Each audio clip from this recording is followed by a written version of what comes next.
So tutorial muna tayo kung paano i-install tong ating in-play dual mount monitor holder. Kabit muna natin yung stem at mount at make sure lang na mahigpit ang lock ng ating screw. At kung mahigpit na yung screw, double check muna kung hindi ba siya naglo-loose. Ngayon i-install muna natin yung lock ng ating mount. May kasama na pala itong screws, bolts, nuts at tools para sa pag-install nyo ng dual mount holder. Yung tatlong screw is para sa lock ng ating mount holder. Make sure lang na higpitan nyo yung pagka-screw para hindi siya mag-shaky pag ginagamit nyo yung PC. Next, install naman natin yung lock. Ay dalawang matatabang screw ang gagamitin mo pang lock sa dual mount holder mo. Make sure na higpitan mo siya para hindi siya mag-loosen pag ina-adjust mo yung screen mo. Ito ang ginagamit pang mount para sa monitor mo. Dito mo pala siya ilalagay. Make sure na ipasok mo siya sa guide. At may nut na pala yan para hindi mahulog yung monitor mo pag ginagamit mo na. Ito pala yung una mong gagawin pag ima-mount mo na yung monitor mo. Screw nyo lang yung apat na side na monitor para siguradong makapit. Diba ang dali lang niyang i-install? Ngayon ilagay mo naman yung dual mount holder at make sure na tightly lock yung ating mount.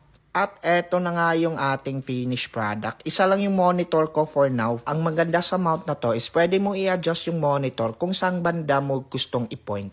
At huwag kalimutan na higpitan yung mga screws pag na-install mo na para hindi siya madaling matanggal. At eto na pala yung finished product natin. Diba napakalinis niyang tignan kumpara noon? For only 689 pesos meron ka ng dual monitor holder. Nasa yellow basket lang yan men.